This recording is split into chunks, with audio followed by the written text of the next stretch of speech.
Hello everyone, I'm San, and you're listening to Hyun podcast.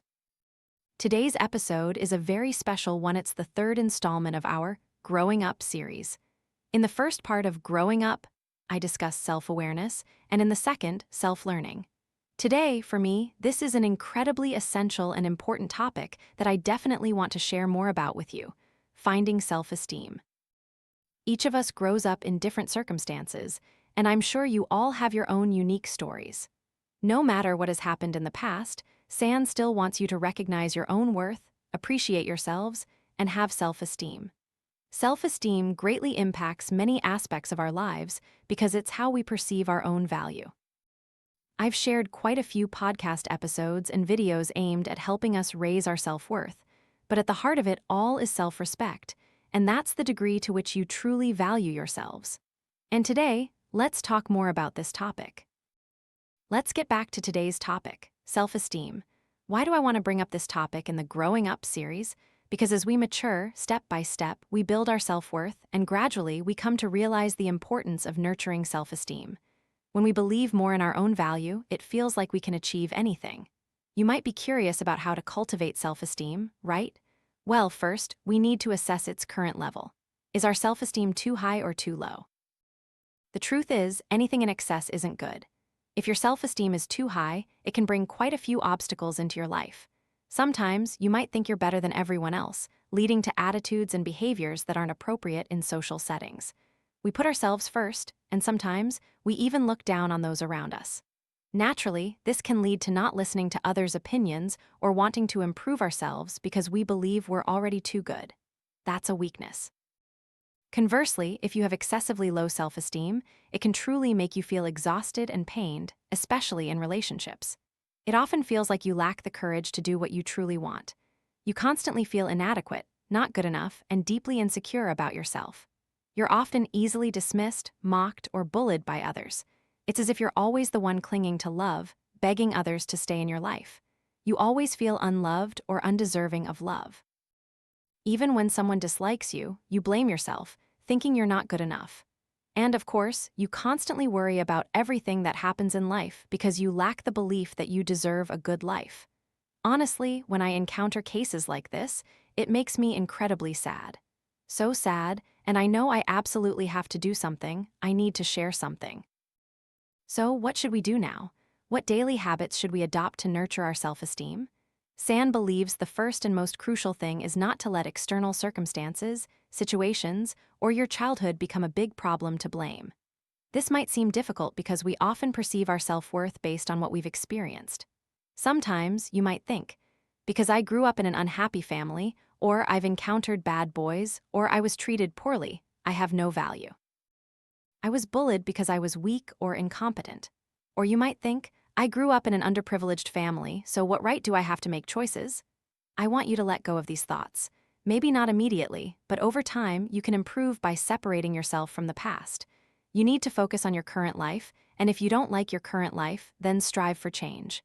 We need to take steps to change to gain more faith in ourselves. I want you to be able to extract lessons from all those difficulties. I grew up in an unhappy family.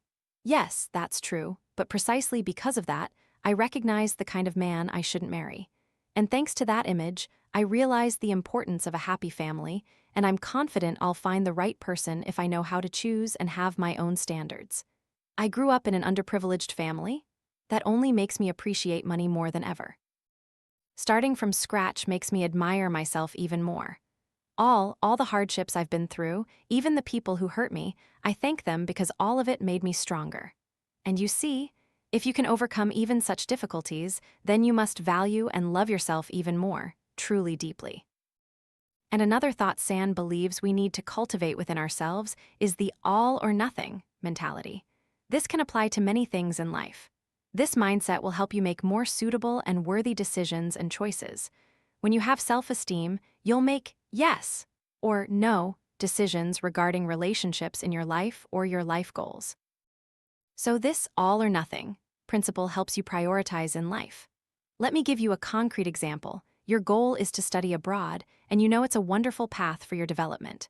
The all or nothing of studying abroad means you will put in your utmost effort to prepare a plan, both financially and career-wise, and face the difficulties you'll encounter in a strange place.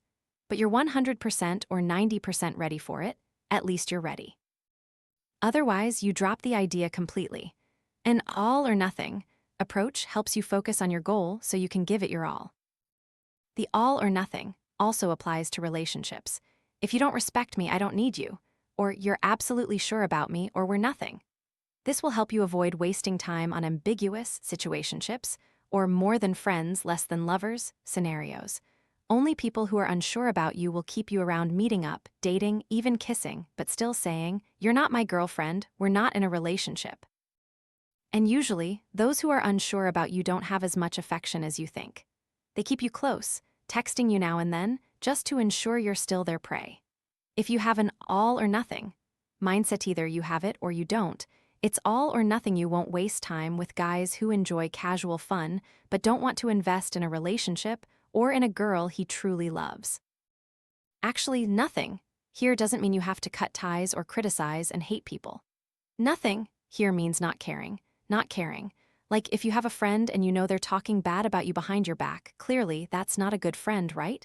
So it's not about stopping being friends with them, but about no longer caring about them. We only care about the things that are truly all, the people who truly love you and genuinely prioritize you in their lives.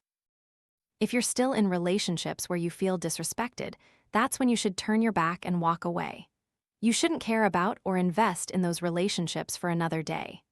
You should focus on yourself, respect yourself, walk away, and then you'll meet people who truly respect you, who consider you a priority in their lives.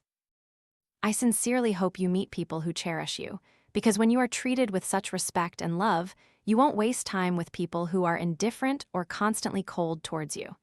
Seriously, you'd rather sit alone at home reading a book or playing with your kitten than sit next to someone who treats you like you're nothing. Why would you? Another thing we need to do is spend time with people who love you. It sounds obvious, but San sees many people who don't do this. You only care about those who hurt you. You only want what you don't have. You crave drama and excitement in life, but once you have self-esteem, you'll know that you need peace and genuine love. At that point, you'll turn back to the closest, most sincere things. That could be family or a story you previously took for granted, people who genuinely worry about you, listen to you, and are there for you in your toughest times. Spend time with them. And if you have no one, spend time with yourself. Take care of yourself, love yourself deeply. Learn a new sport. Explore new knowledge in life. I hope you feel curious. This life has so much for you to discover. Never stop learning, never stop upgrading yourself. Maybe we don't need to force ourselves to be exceptionally brilliant or successful, as society often portrays. Constantly improving yourself means continuously exploring yourself, continuously exploring the world. Attending a charity event, volunteering, and helping others are also ways you develop yourself. There are many aspects of life that define success. We don't necessarily have to follow a specific model set by someone else. The most important thing is to give yourself the opportunity to explore. Don't close off your life in a room, crying all day and blaming yourself, saying, "I'm not talented, I have nothing." That's right. If you don't go out, don't grow, don't learn, how can we have anything to be confident about ourselves, right? We need to review all our habits in daily life. Are we only interacting with people who look down on us? Do we think they're cool and that being near them will make us cool too? No, you need to be with people who value you, and at the same time, you must develop yourself. And another extremely important point is that you shouldn't spend time criticizing others. In fact, people who often leave negative comments online, curse others, or disparage them are often those who don't have a healthy level of self-esteem. When we point out others' flaws or shortcomings and mock them, it often reveals our own inner insecurity. We think that focusing on others' mistakes will make us seem superior, nobler, and more perfect. But you know, in this life, none of us are perfect, and we all make mistakes. So, a person with self-esteem won't dwell too much on others' faults unless it's constructive feedback to build a better team. But for someone online, let them live their life, you live yours. When you respect yourself, you'll know how to respect others. And there's one more crucial thing that San thinks I've applied a lot in my life. We must always take time to reflect on ourselves and accept all aspects of our being, even the silliest ones. Usually, at the end of the day, before you go to sleep, take some time to review your day. What happened? How did you feel about it? See if your actions were appropriate and what needs to change. Remember that we shouldn't try to personalize everything. We should strive to look at problems from the most objective perspective possible to solve them. Today, you went to a cafe, and the server wasn't very happy, showing a rather unpleasant attitude towards you. First, don't think they're upset because they hate you. It's simply that they're having a bad day. They're unhappy with everything. When people around you say something hurtful, even unintentionally, you'll also realize that perhaps they've experienced some pain and don't know how to treat others appropriately. You need to recognize these things to empathize with others. Of course, empathy doesn't mean accepting them into your life. Empathy sometimes simply means we don't personalize every issue, we understand them, and we know if they are someone we should connect with. So always reflect on yourself every day. This will help you grow immensely. Can you imagine what a person with healthy self-esteem would be like? Of course, they would deeply cherish themselves and respect others. They truly understand themselves and explore their own lives. They build the life they desire, and naturally, they make important decisions for themselves. Anything others say is merely a suggestion or a reference. They won't easily agree just to please others.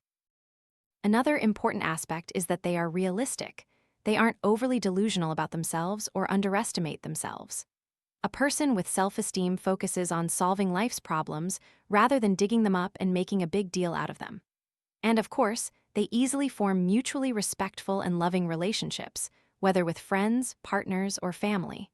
They understand their worth and how others should treat them, and they accept that kind of treatment. Perhaps one podcast episode isn't enough for this topic. San will return with another episode in the Growing Up series, so don't forget to subscribe to the Hyun Podcast YouTube channel so we can meet again soon. I hope this podcast has provided you with some insights to bring more balance to your life and, of course, a clearer understanding of the importance of self-esteem. Thank you all very much, and I'll see you in the next podcast episodes.